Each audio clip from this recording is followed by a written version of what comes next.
a la policía a identificar y trasladar a la comisaría más cercana a aquellas personas que rompan, quemen o vulneren los billetes como provocación a los hinchas argentinos, una imagen que se constató en los partidos de la Copa Libertadores y Sudamericana de parte de brasileños, chilenos y uruguayos. Más información en telam.com.ar. Telam Digital. Información en tiempo real. En telam.com.ar. Toda la información que necesitas.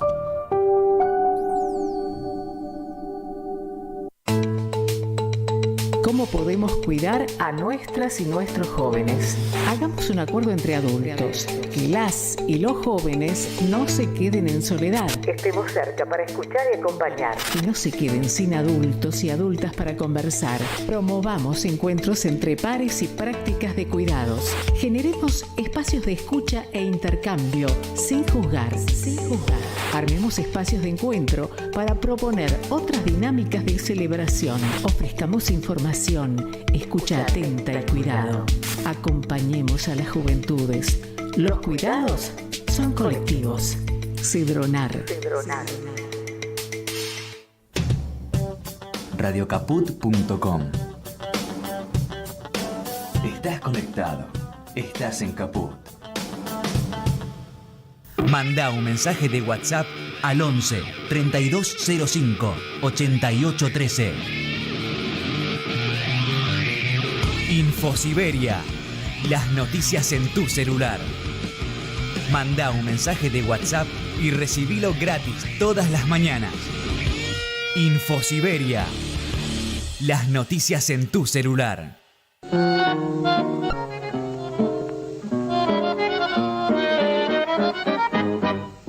La Batalla del Prado. Los jueves a las 15 en Caput.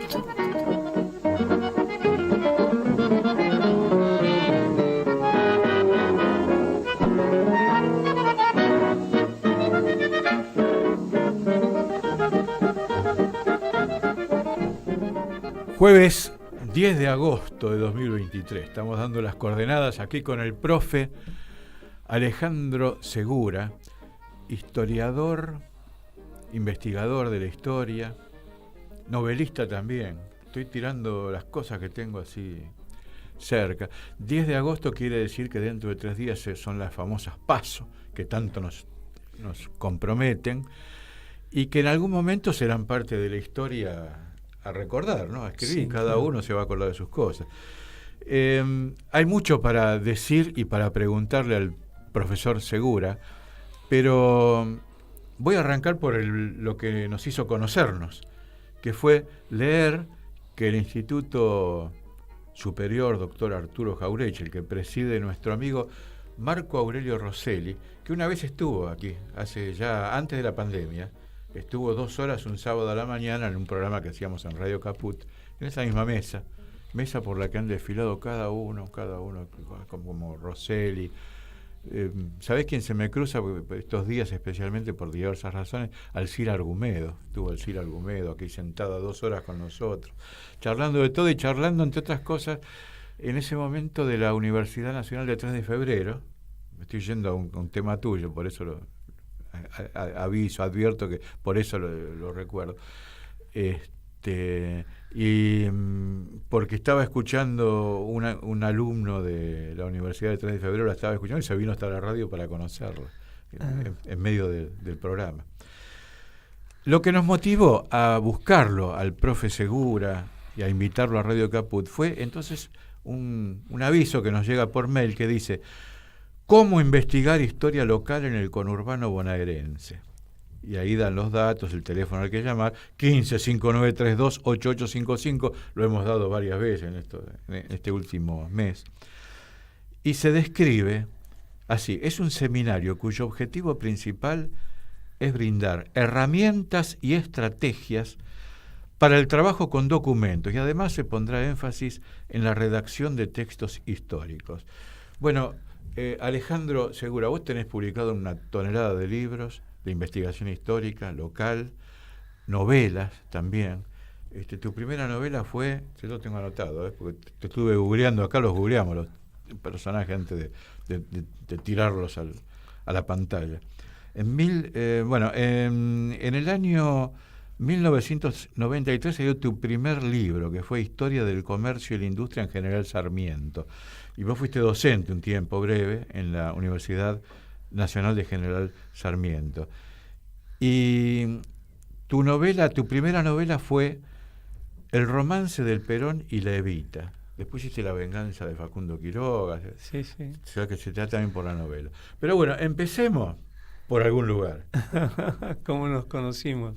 Por ejemplo, por el cómo seminario. nos conocimos. ¿Está en marcha el seminario? Sí, empezó este sábado, pero bueno, todavía está abierta la inscripción al seminario, porque tuvimos un encuentro solamente el sábado anterior, este sábado que pasó. Se inscribieron 7 personas, así que para este tipo de actividades no está mal, digamos, ¿no? Nada mal. No está mal. El seminario surgió a raíz de una inquietud que yo tengo desde hace algún tiempo y tiene que ver con que los historiadores locales en el conurbano, e imagino que también en la ciudad de Buenos Aires, por lo menos yo conozco algunos casos, son personas, primero, que están muy atareadas, porque en todo el Gran Buenos Aires hay juntas de estudios históricos, o barriales, o en el conurbano distritales o locales. Supongamos el Instituto de Estudios Históricos de San Fernando, el Instituto de Estudios Históricos de Tigre.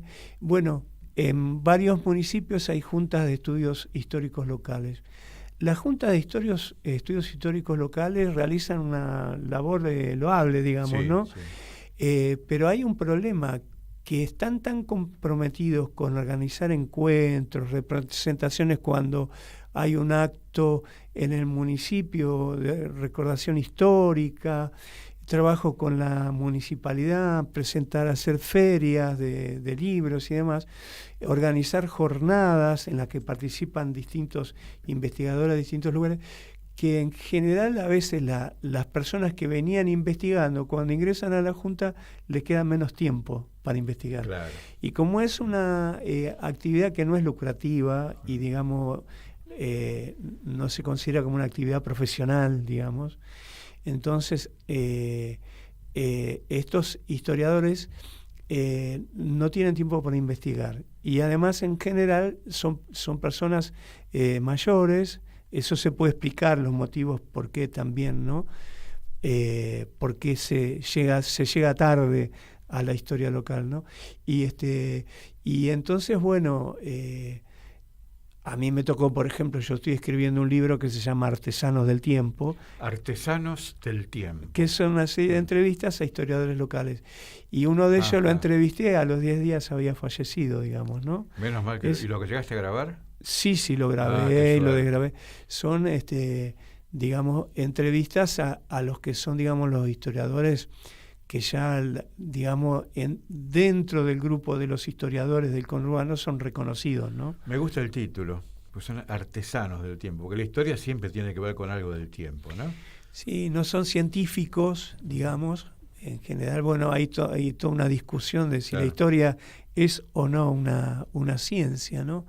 Muchos hablan de una disciplina, y a mí me gusta pensar que es una artesanía, digamos, ¿no? Que uno modela, como el artesano, modela su objeto, trabaja con documentos y a partir de eso va modelando un proyecto de construir algo en distintos y de distintas posibilidades, en distintos niveles, ¿no? Y es realmente un trabajo artesanal que lleva tiempo y demás. Y entonces yo siempre digo que se requieren 3 cosas para ser historiador local, ¿no? La primera es inteligencia. Ahora le voy a aclarar qué quiero decir con eso, ¿no? La segunda es sangre, y la tercera es piernas, ¿no? Sí. Primero, inteligencia no quiere decir que hay que tener un coeficiente intelectual alto. Ajá. Sino que uno... Ahí vamos bien, entonces. Claro, no hace falta. Si no, yo no podría ser historiador. Claro, yo menos. Entonces, E inteligencia quiere decir que uno debe aplicar el pensamiento a lo que hace, la reflexión y demás. Claro.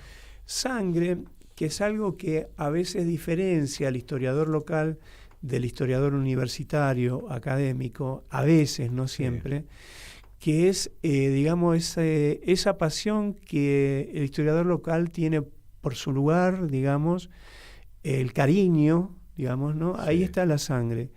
Y piernas es que mucha gente imagina a un historiador rodeado de libros, ¿no? Y ahora lo imaginaría frente a un libro leyendo o escribiendo con una computadora ahora, ¿no? Sí. Es más, y lo imagina viejo, ¿no? A mí cuando me ven me dicen, yo pensaba que era más viejo, o muchos creen que ya morí, digamos, ¿no? Pero creen que yo soy el hijo de ese que escribió un libro en 1993 y suponen que yo soy el hijo. Entonces, el historiador debe tener piernas. No quiere decir que no tenga una invalidez. Puede tener una invalidez, ¿no? Sí. Pero significa esa inquietud.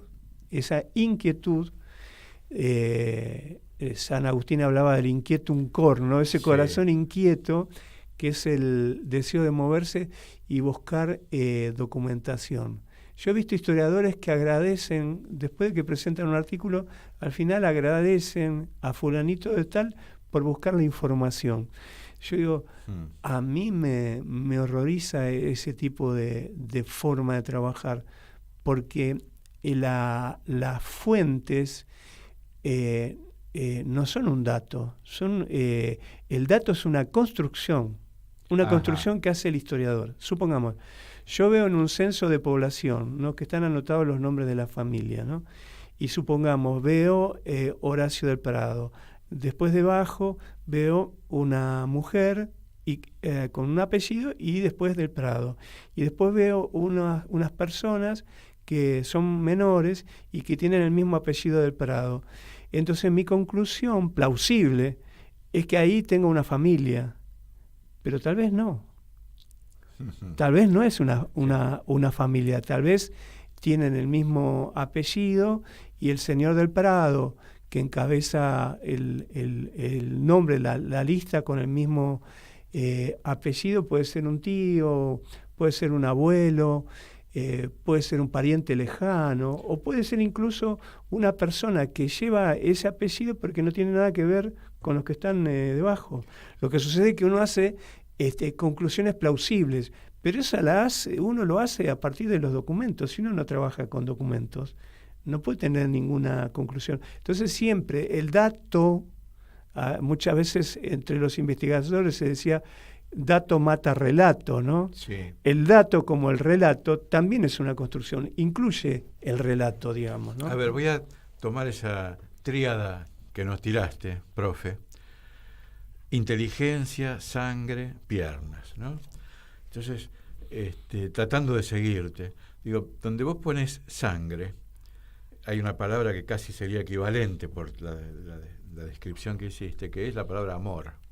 Porque además lo citaste a San Agustín, pero claro, uno dice amor y dice, no, ¿qué va a ser historiador un tipo que te habla de amor? ¿No? ¿Qué va a ser científico? ¿Qué va a ser periodista? Debe ser un tipo que lee la Biblia a las 12 de la noche en la televisión, cuando todo a las 2 de la mañana empieza a decir, es una palabra medio prohibida en estos tiempos. Citaste a San Agustín y se me cruzó una muy buena, esta no la tenía la que vos dijiste, pero cuando dice, muy conocida además, cuando dice no se puede conocer lo que no se ama y no se puede amar lo que no se conoce. Entonces digo, el primer paso, yo voy a tu clase, a tu seminario de hacer historia local, tema que me interesa muchísimo, pero el primer paso es una curiosidad que sale del amor, esa curiosidad porque uno es de ahí. Y te voy a citar a un gran maestro de la literatura que fue Humberto Costantini, Cacho Costantini, poeta, que estaba exiliado en México.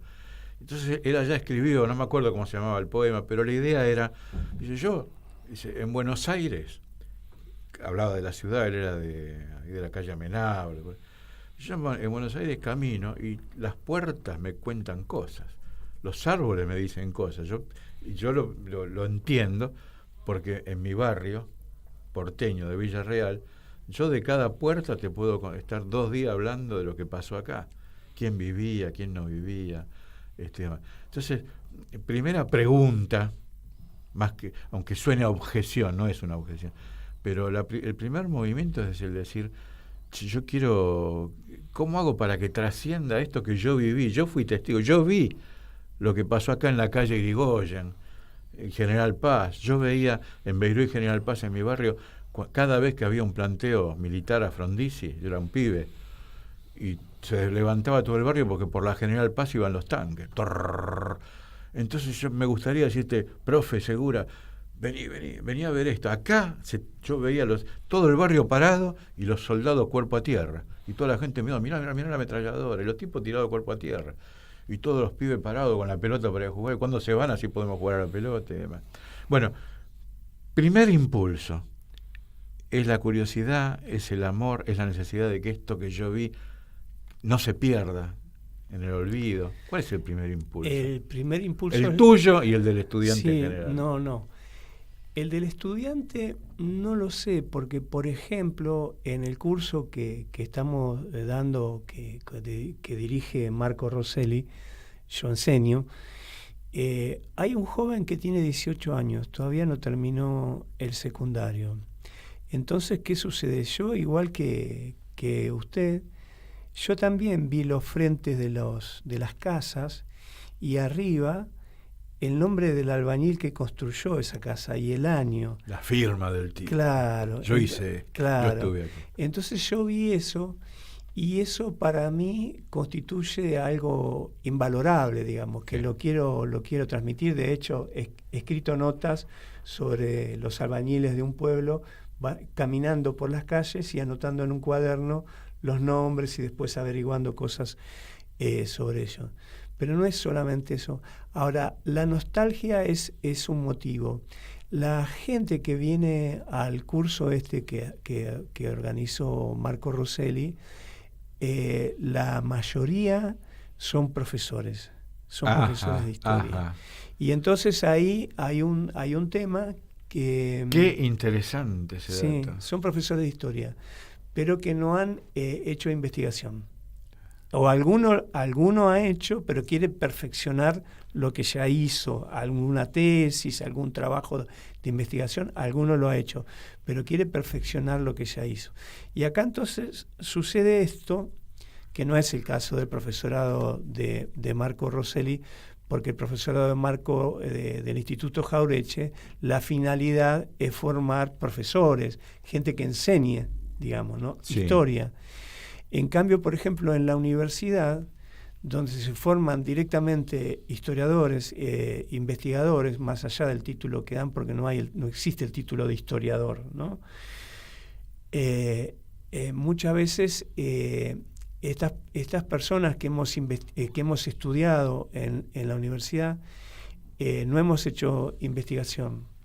Entonces, yo soy una especie de híbrido, ¿no? Porque por un lado, mientras hacía la carrera en la universidad, investigaba historia local, siempre del Gran Buenos Aires, o conurbano, las dos formas son posibles, siempre del Gran Buenos Aires. Nunca me interesé por otra historia que no fuera de esta región, digamos, ¿no? Y de esta gran ciudad. Y bueno, eso es lo que he hecho. Pero obviamente en el caso mío el amor es por el conurbano, ¿no? Sí. Porque vos naciste en el conurbano, sos del conurbano. No, muchos historiadores han nacido en el conurbano, viven en el conurbano, pero supongamos, por ejemplo, usted ha visto que San Isidro es distinto, ¿no? La publicidad municipal de San Isidro justamente es esa, San Isidro es distinto. ¿Y es distinto de qué? Y a ver, me arriesgo que me digas mal, cero, aplazado, pero me arriesgo. Es distinto San Isidro, por ejemplo, en la parte de atrás de la gran catedral, ¿no? En que hay unas mansiones terribles, parecen que vivieran los nobles de no sé dónde. Sí. Vos por ahí te sentís yo me siento un miserable, ¿viste? Un pobre hombre que bajé del 152, pasé por la catedral como un turista y camino por esas calles, y acá estaba Mariquita Sancho de Thompson, hacía no sé qué, tocaba, acá estaba Pueyrredón, acá estaba, y son unas mansiones, decís, lugares, parece otro planeta. bueno, antiguamente por eso los historiadores locales en San Isidro se restringían en su estudio a hacer una valoración de esas grandes personalidades, por ejemplo Victorio Campo, que también vivió en San Isidro. Y lo que es la mansión de Victorio Campo. Y digamos, a marcar esas diferencias. Bueno, acá estuvo San Martín, acá estuvo Pueyrredón, Domingo de Acasuso, el fundador y demás, que hay una leyenda muy linda sobre Acasuso. Y entonces, pero ahora hay otros historiadores nuevos que estudian tal vez otras localidades, como por ejemplo Boulogne, que no hay tanta mansión como en otro lugar. Entonces uno camina a lo mejor por Boulogne y es como si caminara por Lanús también, ¿se entiende? Sí. O es como si caminara por José Cepaz. Entonces, ¿qué sucede? A veces cuando se habla de conurbano se identifica con algunos lugares y se identifica el conurbano con una pobreza y a veces con una pobreza extrema. Yo recuerdo en el programa de Mirta Legrand, en uno de estos días que lo conducía su nieta, Juanita Viale, una chica hermosa realmente, y con un poco de inocencia, un día en su programa, en la mesa, preguntó si la Villa 31 pertenecía a la capital federal o al conurbano, ¿no? Bueno, pero porque ella asoció, no deja de ser una buena pregunta, ¿eh? No, es excelente, claro. Porque además ella asoció la Villa 31 con el conurbano porque asoció conurbano con pobreza. Y yo me he encontrado con mucha gente que definen el conurbano de esa manera, es decir, alguien, un porteño, empieza a hablar del conurbano y la primera palabra que dice es villa, ¿no? Sí. Entonces hay una concepción así. Pero Juanita no se equivocó en lo que dijo. A ver. Porque la Villa 31 pertenece a la Ciudad de Buenos Aires y también pertenece al conurbano. Ajá. Digamos, si uno lo toma en términos de ciudad, por ejemplo, los pueblos que rodean a la ciudad de París, que se conoce como banlieue, pertenece al Gran París, ¿se entiende? Sí. Es una gran ciudad. Si usted mira desde las alturas, desde un avión y demás, y mira la ciudad de Buenos Aires, usted de noche ve un continuo de luces, digamos, que llega hasta Quilmes o por el norte llega hasta Tigre, ¿se entiende? Perfectamente. Entonces todo eso es una gran ciudad. De hecho, el primer nombre que se usó, le hablo de los años 1910, que se usó fue la Gran Buenos Aires, o sea, la gran ciudad de Buenos Aires, no el Gran Buenos Aires, sino la Gran Buenos Aires. Y estamos hablando de 1910. Rivadavia, si quiere, nos vamos más atrás en el tiempo, en algún momento en su presidencia quiso establecer una capital de la República, y esa capital era una línea que arrancaba en lo que en ese momento se llamaba Las Conchas, hoy lo llamamos Tigre, ¿no? Sí. Pasaba por Merlo y terminaba en Ensenada. Esa era la gran capital que pensaba larguísima, amplísima. Amplísima, claro. Pero digamos abarcaba justamente todo lo que es el Gran Buenos Aires. Yo me encontré, por ejemplo, Flores y Belgrano serían hoy serían partidos del Gran Buenos Aires, del conurbano fuera de la ciudad, si la ciudad en sus estrechos límites capitalinos no los hubiera incorporado, claro. Y ahora son barrios, pero antes fueron el pueblo de Belgrano. Sí, pero eran claro. Municipalidades además, claro. Municipalidades independientes, tenían su juez de paz, sus municipales y demás, tanto Belgrano como Flores, ¿no? Belgrano o Flores era lo mismo que San Fernando o que Quilmes, ¿no? Y después se fueron incorporando. En el año 1909 se quiso incorporar Avellaneda a la ciudad de Buenos Aires también. Hubo todo un movimiento así y digamos ya había una cierta conciencia local en Avellaneda y Avellaneda resistió la integración. Hay un periódico muy lindo, La Verdad, que todavía está en un archivo histórico de Avellaneda, y yo lo he consultado, obviamente, y proponía que, si se iba a incorporar a Avellaneda, que se incorporaran a la capital todos los pueblos de los alrededores, y presentaba un mapa, y ese mapa coincidía con el Gran Buenos Aires, porque además antes del año 1900, ya existían la casi totalidad de las localidades que forman hoy ese lugar de los alrededores de la ciudad de Buenos Aires, que se conoce habitualmente como conurbano. O sea, ya el conurbano estaba constituido, la estructura original ya estaba construida. Obviamente había espacios en blanco, en el sentido que había campo, existían tambos, existían lugares de cultivo y demás, pero la estructura, los pueblos ya estaban todos constituidos, formados. En el momento que te estamos escuchando y que estamos dialogando con el profesor Alejandro Segura, estoy relojeando una de las pantallas de televisión que tiene este estudio Chicha Mariani, de Radio Caput, y veo que dice Conurbano Salvaje, dice uno de los canales, justo parece que nos estuviesen escuchando, y te ponen un cartel así en el zócalo gigante que dice Conurbano Salvaje, por el incidente terrible que hubo ayer con esta chiquita, esta pibita de 11 añitos en Lanús, ¿no? Bueno, ahí se me obstaculizó el razonamiento. Explícame para que me quede claro, ¿por qué la Villa 31 estarían con un pie en cada lado? En los dos lugares, porque si tomamos conurbano, incluyendo la ciudad de Buenos Aires, sí. Claro. En la capital federal, sí. Si incluimos en el conurbano la capital federal, como yo le estaba diciendo recién. Exactamente, sería el núcleo del conurbano. Entonces, la capital es el núcleo del conurbano. Exacto. Claro, como de la conurbación. La palabra conurbano se debe a un urbanista escocés, que se llamó Patrick Dedes, que usó la palabra conurbación o conurbation, digamos, sí. ¿No? Acá quien se adjudicó el uso de la palabra conurbano fue Oscar Allende, ¿no? Mira, en los años 50, en los años 60, cuando fue gobernador de la provincia, a fines de los 50 y principios de los 60. Y entonces tiene un uso tardío la palabra, ¿no? Durante el gobierno peronista, el primer gobierno de Perón, se creó institucionalmente el Gran Buenos Aires. La idea era unir capital con los alrededores. Hubo grandes resistencias y no se pudo hacer. Y finalmente, fíjese usted, el término Gran Buenos Aires es un término que excluye a lo que le da nombre.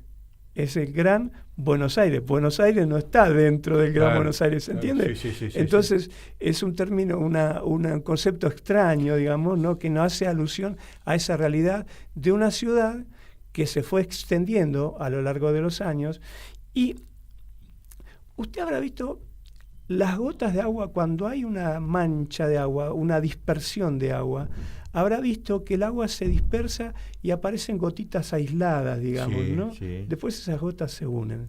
Entonces, las gotitas tienen origen en esa mancha original que fue Buenos Aires. Quilmes, por ejemplo, era una gotita aislada. Después se unió con Lomas de Zamora, ¿no? Tardíamente se unió con Don Bosco, pero por ejemplo, Don Bosco es una localidad de Quilmes de 1932. Entonces, todas esas manchitas aisladas terminaron por unirse. Y esa unión incluso es anterior a que el peronismo diera este concepto de Gran Buenos Aires, que, como le digo, como hubo diferencias, no se pudo concretar y quedó Gran Buenos Aires como lo que está fuera de los límites de la capital. Bueno, es inagotable la cantidad de temas que vas abriendo, profe Segura, con lo que vas explicando. Sí, por ahí... No, es que es un problema del que escucha también, de uno, porque ahora vamos a hacer un corte programado y nos reseteamos. Pero, por ejemplo, te escucho lo de... ¿Qué es Buenos Aires, no? Está la ciudad de Buenos Aires, está ese gran Buenos Aires, está la provincia de Buenos Aires. Es decir, cuando decimos Buenos Aires, explicado para un marciano o un turista, no es fácil explicar a qué jurisdicción, a qué límite nos referimos. Y trayendo hacia el presente, hacia los problemas cotidianos, te diría, ¿y por qué el subte no se prolonga hasta San Isidro? El subte D, por ejemplo, el que viene de Catedral y va todo por Santa Fe y Avenida Cabildo. Bueno, ¿y por qué no sigue y se mete en Maipú y sigue? Y como es en todas las grandes ciudades del mundo, ¿no? Sí. No voy a hacer comentarios partidarios, porque me autoinfrinjo una veda, una especie de veda preelectoral. Si no diría, no dijeron que iban a hacer 10 kilómetros de subte por año. Por favor, vamos a hacer un corte, así nos reseteamos y volvemos a la carga con el profe Segura. Y cuando volvamos, vamos a escuchar un tema que se titula justamente Conurbanos y que es obra y voz y ejecución del gran Jorge Marciali. Mandanos un WhatsApp. Mandanos zaraza y noticias. 11 65 16 44 46.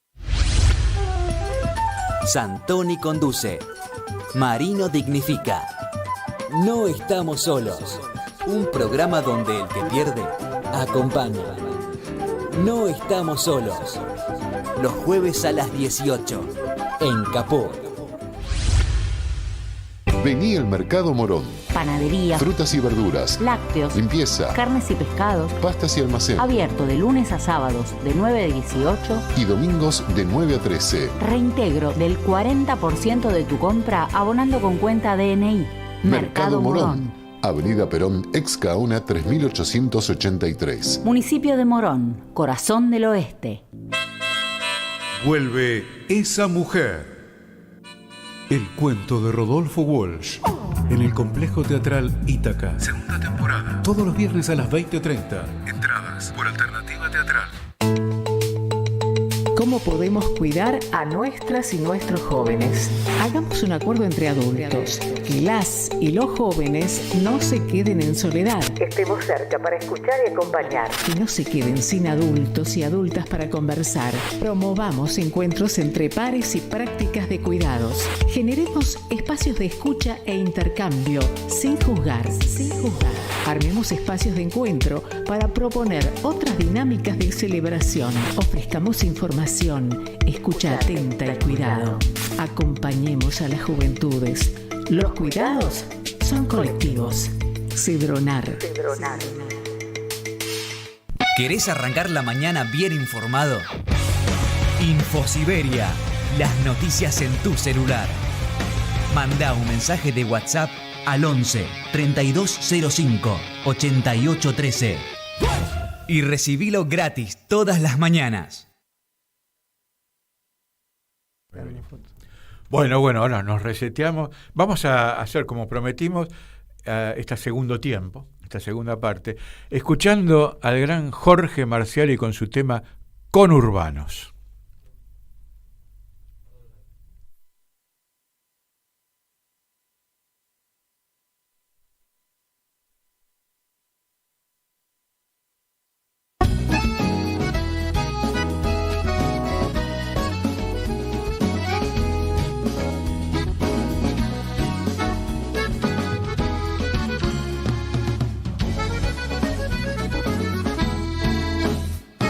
Cerca de las estaciones donde el tren se superpone a las bellas emociones de una canción.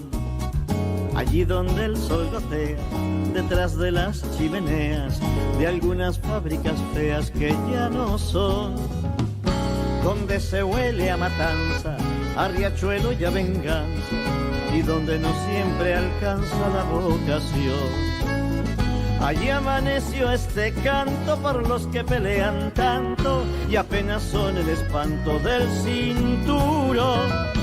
Allí amaneció este canto por los que pelean tanto y apenas son el espanto del cinturón. Ciudadano conurbano, la salida a esta vida es darse un saque de con. Yo contigo, vos conmigo de corazón. Yo contigo, vos conmigo de corazón.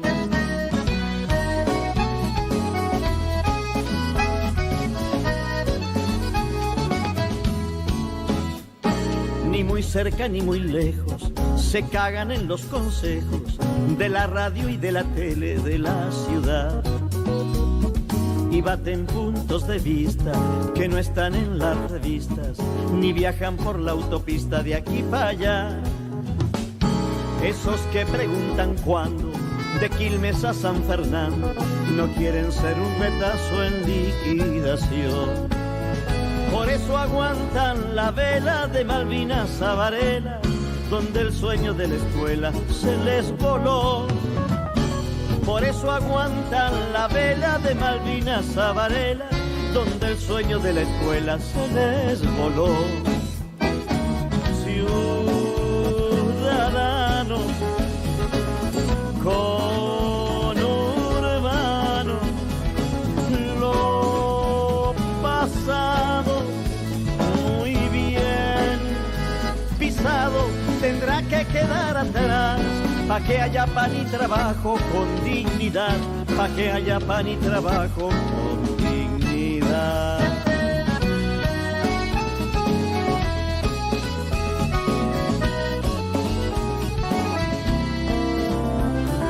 En ese costado raro de verde y de desamparo, donde no cuesta muy caro poder soñar, en esa mitad de todo habrá que encontrar el modo de aguantarse codo a codo la tempestad. Al son de un coro de perros ya se palpita el destierro y algunos se compra un fierro en la procesión.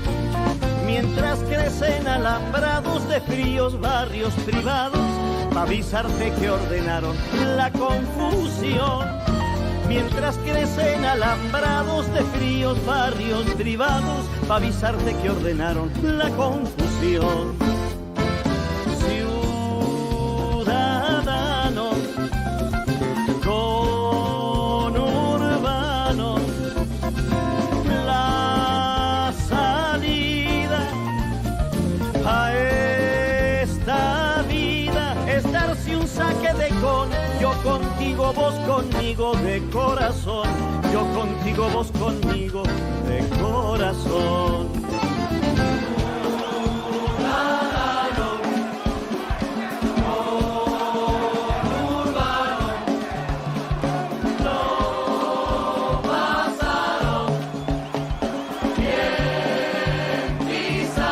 Tendrá que quedar atrás pa' que haya pan y trabajo con dignidad, pa' que haya pan y trabajo con dignidad.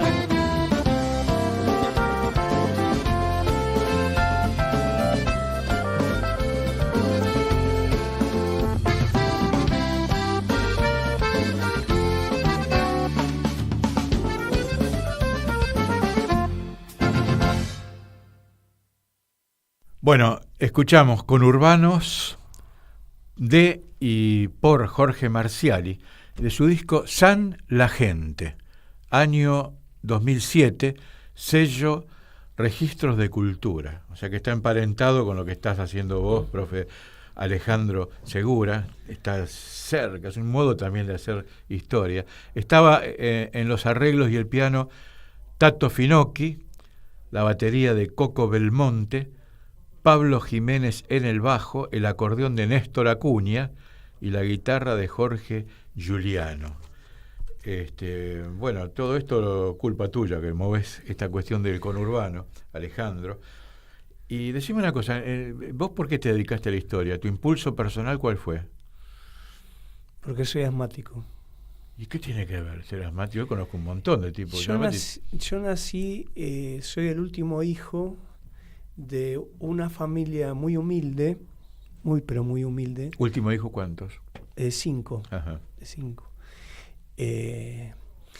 Y en casa no había libros. Había solamente 2 libros, como en toda casa de trabajador, ¿no? Uno era la Biblia y el otro era el Martín Fierro. Esos 2 libros. Así que, digamos, yo aprendí la Biblia y aprendí el Martín Fierro. No todo de mi memoria, pero por lo menos los primeros versos me encantaba. Ajá. Pero yo, por ser asmático, tenía el privilegio de que todos los jueves me compraran la revista Villiquen. Claro.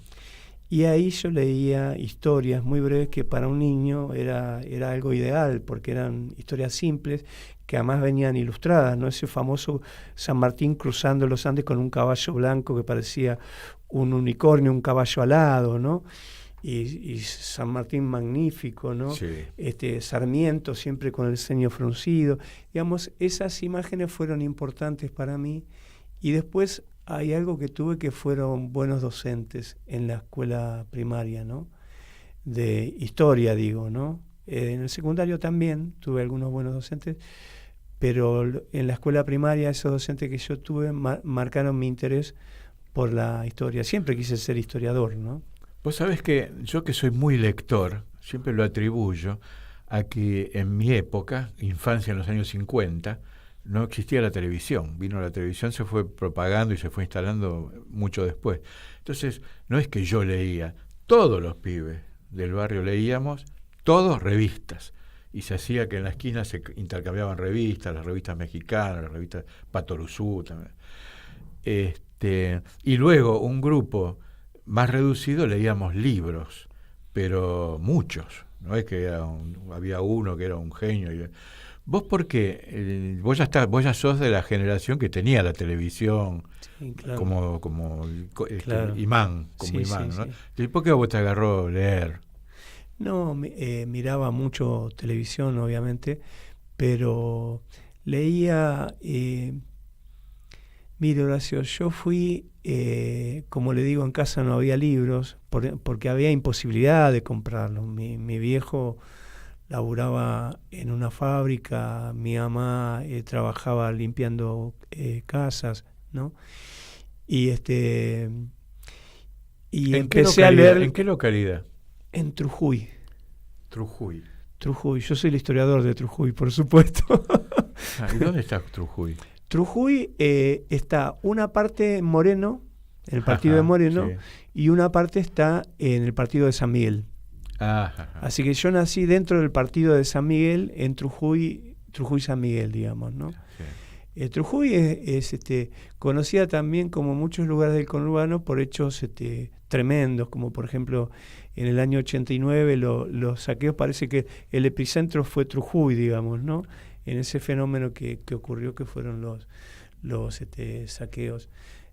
Así que bueno, pero yo iba a un centro juvenil que lo dirigía un sacerdote jesuita.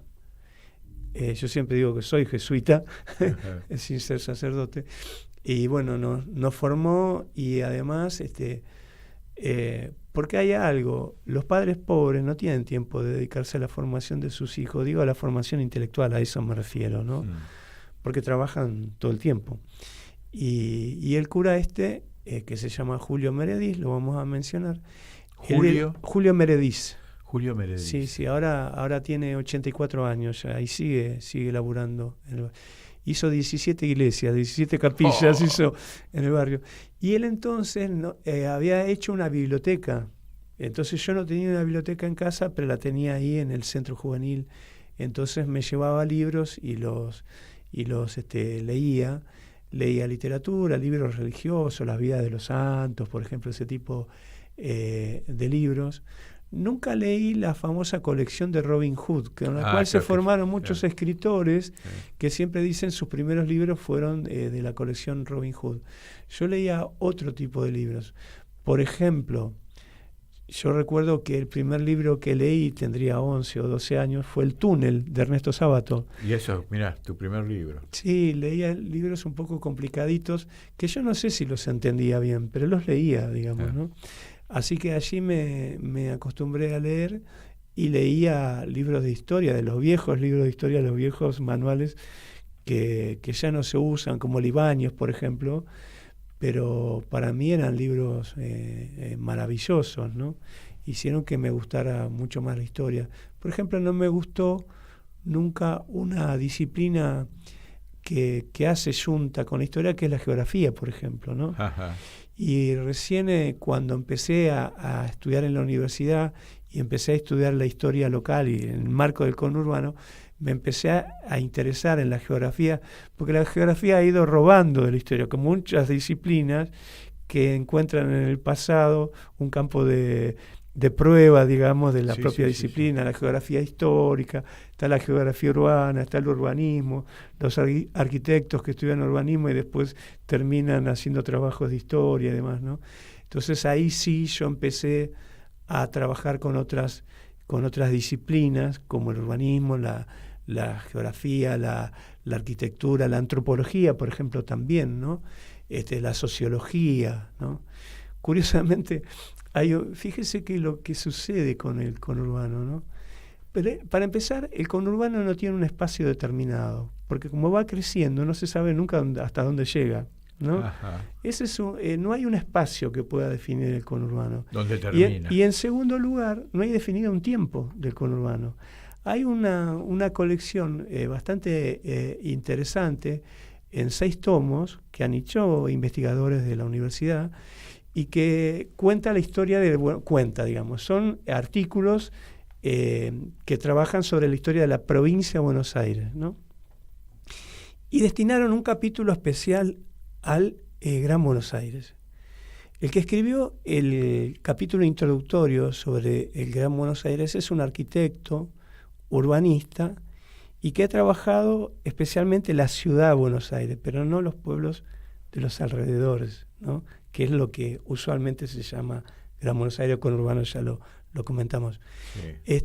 Y después hay varios artículos de sociólogos, sobre todo, de antropólogos, de cientistas sociales, pero no de historiadores. Y además, como no hay historiadores, ese volumen, que es el 6º volumen de la historia de la provincia de Buenos Aires, es el único que en la tapa, en la portada, no tiene fechas. Supongamos, la primera parte es la provincia de Buenos Aires, es 1580, 1630. Sí. ¿Se entiende? Sí. La segunda parte, supongamos, el periodo independiente, 1810, 1800, ¿se entiende? Sí. En el libro, en el tomo sobre el Gran Buenos Aires, no hay ninguna fecha, ¿no? Ahora está, es como una especie de fenómeno. En el título, en la portada, no hay ninguna fecha de inicio y una fecha de el que final. Dice 1580 en adelante, ¿qué está hablando? ¿De la ciudad? Claro, Garay, la aldea, a partir de Garay y demás, claro. ¿No? Y después, supongamos, hay un capítulo destinado, supongamos, al nacimiento de las municipalidades en 1855, y entonces ese capítulo tiene un tiempo determinado que yo no lo recuerdo bien los números ahora, pero supongamos la creación de las municipalidades hasta la ley orgánica de las municipalidades, que es del 86, entonces hay un capítulo, entonces es 1855-1886, supongamos. Claro. Pero el Gran Buenos Aires no tiene fecha de inicio ni fecha de final. Entonces no tenemos un espacio y no tenemos un tiempo tampoco. Sí. Generalmente se asocia el Gran Buenos Aires con el peronismo. Pero el peronismo como movimiento político, el primer gobierno de Perón, en este aspecto es una respuesta al conurbano, no una causa del conurbano, ¿se entiende? Sí. El conurbano ya existía. Sí, o sea, lo que se asocia, a ver si puedo seguirlo, es que cuando se produce la industrialización, la gente viene del campo para acá, o sea, para acá, para esta gran ciudad que es muy fabril y absorbe gente que venga. Es un proceso, además, en el mundo, ¿no? Que revolución industrial, se maquiniza el campo y no hay laburo en el campo. Sí. Y la gente va a las grandes ciudades en todos lados. Vos dices, el que supongo yo. Sí, pero ese fenómeno no empezó con el peronismo. Viene mucho antes, ya en los años 30 estaba completamente definido y había comenzado en los años de 1870. De hecho, la Unión Industrial Argentina se nace en ese momento, ¿no?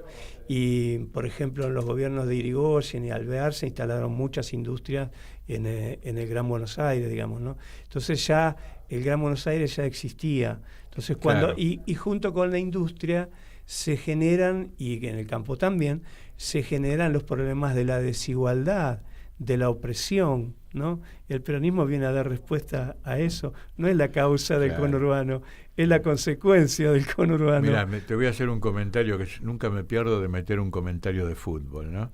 Leí que en el año 1950, cuando se hace la cancha de Racing Club, la actual, que el peronismo en el gobierno da los créditos y promueve a través del ministro Cereijo, especialmente, que se haga esa cancha.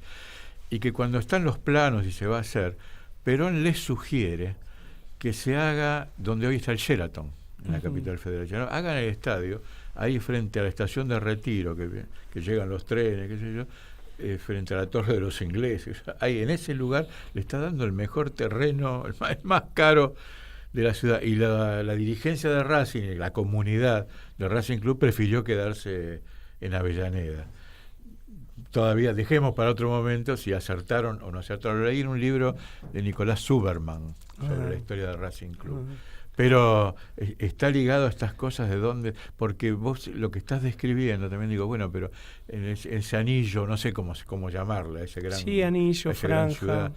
ciudad, están los vestigios o está la presencia de lo que era bien hecho en los barrios obreros, las grandes fábricas, ¿no? Los edificios de las grandes fábricas. De las fábricas más chicas que después hacen loft, hoy se habitan. Bueno, pero se hicieron muchos barrios obreros que eran las típicas casas, muchas de la fundación eran chalecitos, digamos, ¿no? Chalés, claro. Que eran muy confortables y demás. Así que todo eso se hizo en ese tiempo, ¿no? Me gusta y lo además que dijiste, una leyes, respuesta, ¿no? Respuesta del gobierno de ese momento. Y además las leyes obreras, urbana. por ejemplo, yo he leído en periódicos locales, no nacionales, como por ejemplo en algún momento una ley en 1932 que daba derecho a los obreros a usar la silla. Una cosa, fíjese... Parece de los negros de Estados Unidos. Tan ridícula que como no los dejaban esa. sentarse en el colectivo. No los dejaban sentarse en el trabajo, no podían usar silla, y entonces se tuvo que sacar una ley para que los obreros se pudieran sentar. Entonces veníamos de ese conurbano. Usted piense que, por ejemplo, en Quilmes había ya muchas fábricas, en San Martín había instaladas muchas fábricas en la zona de Villa Lynch, en los alrededores del pueblo, y demás, antes de que llegara el peronismo. Y además... Nunca había escuchado ese dato de la silla. La primera vez que lo escucho. No, bueno, yo lo leí hace poquito tiempo también y me sorprendió. Además, el conurbano no nace con la inmigración de las provincias, que es algo que también suponen incluso los investigadores que trabajan más. Es una suposición a la que cayó Carlos Pagni. Ajá. Es una suposición en la que cayó Carlos Pagni, pero también es una suposición en la que cayó... Carlos Pagni es un periodista supuestamente intelectual y demás, ¿no? Entonces escribió un libro que se llama El Nudo, en el que habla del conurbano, y digamos la gran tesis, yo la voy a simplificar. Pero qué interesante analizar eso con vos. Eso puede ser un tema de un programa. Sí, Tomarlo, bueno. yo me lo agarro el libro, me subrayo 3 o 4 cosas y las comentamos aquí. Como ya estamos sobre la hora, Alejandro Segura, además de agradecerte, es fantástico, y esto abre muchísimos caminos, ¿no? Para pensar, indagar, investigar, demás. Antes de despedirnos, quiero preguntarte, ¿alguno de tus hermanos también siguió carreras así de leer o de no sé qué? No, ninguno. Todos se dedicaron a laburar. Ninguno, porque tuvieron el pecado de nacer antes que yo. Entonces tuvieron que laburar también para ayudar a la familia. Así que también a ellos le debo ser historiador. Y también había cambiado la época. El único, además, como decía una política argentina que decía, los pobres nunca llegan a la universidad, ¿no? Por Dios. Sí. Y el único en esa familia muy pobre que llegó a la universidad, bueno, soy yo, ¿no? Y otra política muy famosa decía, cuando el rico piensa para el pobre, piensa en pobre. por eso dice el piso tiene que ser más barato, la casita así nomás, que son esas viviendas populares que se hacen, se les llaman populares, y si vos comparás con lo que eran los chalés que hacía el peronismo, cuando Evita dijo esta frase que cité, mamma mía. Bueno, agradeciéndole a Martín Loza y a Tomás Venecia, nuestros operadores de hoy, vamos a poner un tema, si me permitís, profe, de mi hermano, de Alejandro del Prado, que se llama Aquella murguita de Villarreal, y se lo voy a dedicar yo a Carlos Micó, que hizo desde nuestro barrio de Villarreal la historia de Estudiante de Buenos Aires, porque Estudiante tiene su sede en la avenida Beiró, pero su cancha la tiene en Caseros, cruzando la General Paz, lo que le da la razón a lo que vos decís, que hay una continuidad. Obvio. ¿no? Y se lo dedico también a Susana Boragno, de la Junta de Estudios Históricos. Bien, la conozco. Claro, sí, la conozco a Susana Boragno. Se mueve y hace de todo. Y ya que estamos, a Osvaldo Crespo, que entrega la Orden del Buzón a todos los laburantes. Profe Alejandro Segura, muchísimas gracias. No, gracias a usted, Horacio. Nos vamos escuchando aquella murguita de Villarreal de y por Alejandro del Prado con su grupo y su coro.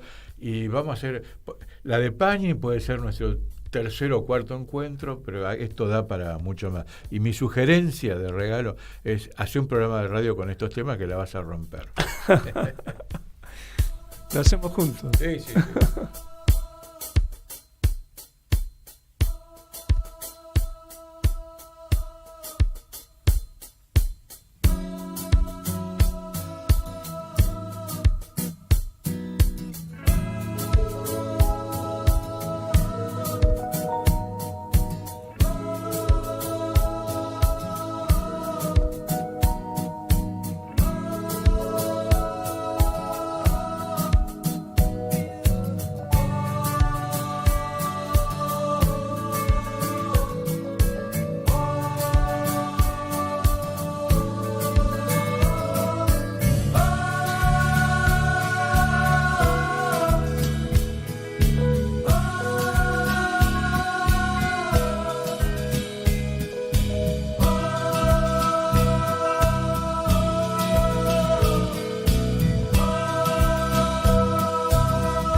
Por la tardecita, salgan a la puerta, llegó la murguita, llegó la murguita de Villarreal, tomándose en joda la vida real, con chiste picante, con buenas canciones, con baile y piruetas, con imitación. Salga a la vereda, no importa que esté en pijama o camiseta.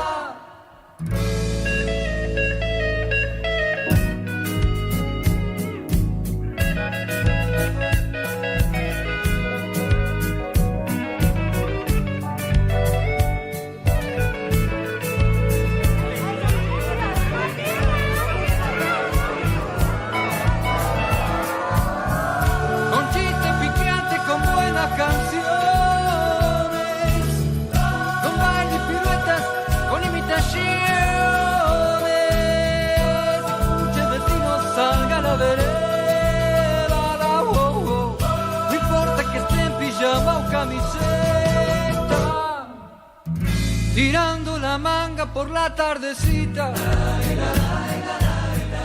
salgan a la puerta, toca la murguita de